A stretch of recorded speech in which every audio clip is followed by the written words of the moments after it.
Allez changer, ouais changer, oh changer de vie, allez jusqu'au bout de la nuit. Mercredi 12 septembre, 8h18, bienvenue à bord. Si vous nous rejoignez, nous sommes ensemble, nous vous accompagnons jusqu'à 9h25. Bonjour Nathalie, vous venez comme chaque semaine nous raconter l'histoire d'un changement de vie réussi. On a eu beaucoup d'exemples, très réjouissants d'ailleurs, avec des changements très radicaux. Ce coup-ci, il y a vraiment du panache pour cette femme. Hein. C'est original. Oui, oui, oui. Elle était clown et elle a tout arrêté. Pas clown dans la vie, hein. Non, non, clown de métier, Clown de on est métier, bien d'accord. C'est ça. Oui. Donc, quel est le lien entre les macarons et les clowns? Eh bien, c'est Patricia, c'est une mère de Souvent la famille. tarte à la crème. C'est vrai. Là, elle a opté pour le macaron. C'est une mère de famille, 5 enfants. Ouais. Elle habite juste à côté d'Évreux, à Buis-sur-Nanville. Et effectivement, elle parcourait la France en tant que clown. Alors, je rassure tout de suite ceux qui ont peur des clowns. Hein. Il y a d'ailleurs un terme pour ça, la coulrophobie. Elle fait partie de ces clowns qui faisaient du bien, qui apportaient de la joie. Et désormais, eh bien, elle régale nos papilles.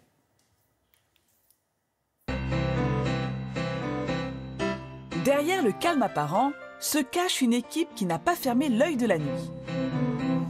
Après, du coup, il faudra sortir les cartons or pour mettre cela. Une fois par an, Patricia se lance comme défi un peu fou de proposer à ses clients l'intégralité de sa gamme de macarons sucrés et salés le même jour. 160 saveurs d'un seul coup. Plus que quelques heures pour atteindre son objectif. Mais entre-temps, Patricia doit également déposer ses 3 filles à l'école. Ouais. Vous allez dans la voiture, j'arrive. Et comme d'habitude, c'est toujours la course. Là, on va être en retard. Avant de se lancer dans la pâtisserie, cette mère de famille de 5 enfants a eu une autre vie professionnelle. À l'époque, elle s'appelait Patounette, le clown cacahuète. À quoi il ressemblait votre quotidien en tant que clown? À la fois, je travaillais pour des grosses sociétés quand ils ouvraient des magasins que je ne vais pas citer, mais aussi après, je faisais tout ce qui était mariage, anniversaire et tout ça. Et ça marchait vachement bien parce que je faisais des choses complètement atypiques. Je partais le matin, je faisais une animation le matin, après l'après-midi, puis des fois j'enquillais sur des mariages. Je recommençais le lendemain matin très très tôt. Et tout ça, c'est vachement physique. Et puis là, je ne voyais pas mes enfants par contre. À la différence d'ici, même si je travaille beaucoup, mes enfants, voilà, je les vois, je m'occupe d'eux, petit déjeuner, tatati, je les emmène à l'école, je suis là. Une nouvelle vie pleine de couleurs et de gourmandises dans laquelle Patricia s'épanouit pleinement. C'est magnifique. Ça, c'est la grande mode maintenant. C'est ce qu'on fait toutes les semaines, toutes les semaines. Alors, comment vous êtes passé de clown à pâtissière, enfin macaron? C'est vraiment pour le macaron que vous avez changé? Ouais, carrément. Mais en fin de compte, j'étais avec ma meilleure amie et on était dans un centre commercial comme ça et on passe devant les macarons. Elle me dit, tu connais les macarons? Je dis, non, je connais pas. Et j'ai testé, j'ai adoré. Et je crois que le soir même, j'ai fait des macarons, je crois.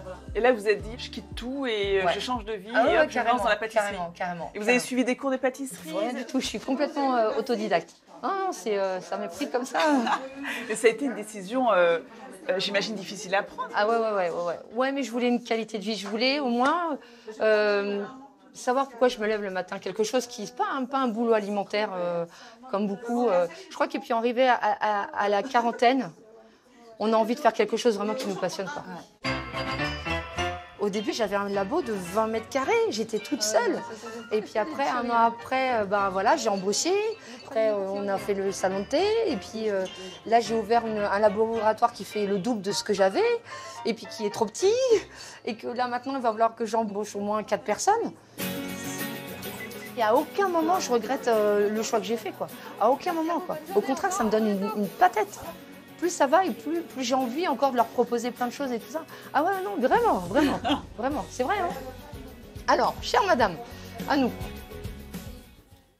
Donc ça réclame quand même un gros investissement, donc il faut être aidé aussi pour ce genre de changement, parce que c'est radical. Hein. Elle a fait un crowdfunding d'ailleurs pour son changement, le financement participatif, car malheureusement, il y en a pas mal qui s'y mettent. Les banques ne l'ont pas suivi tout de suite sur ce projet un peu fou, s'installer au fin fond de la Normandie, vouloir faire des macarons, donc c'était un peu compliqué. Pour sa qualité de vie, puis pour vivre toutes ses passions, parce qu'elle en a pas mal en dehors de la pâtisserie. Ah non, mais c'est ça, elle a plein de passions. Mais alors, la pâtisserie, c'est une pile électrique, hein, vous avez vu. Hein. C'est vraiment, elle est toujours en train de courir dans tous les sens.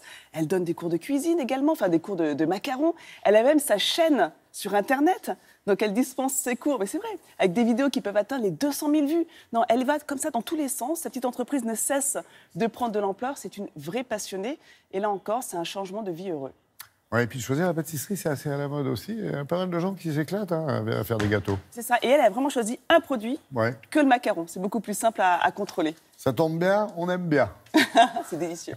Merci beaucoup, Nathalie.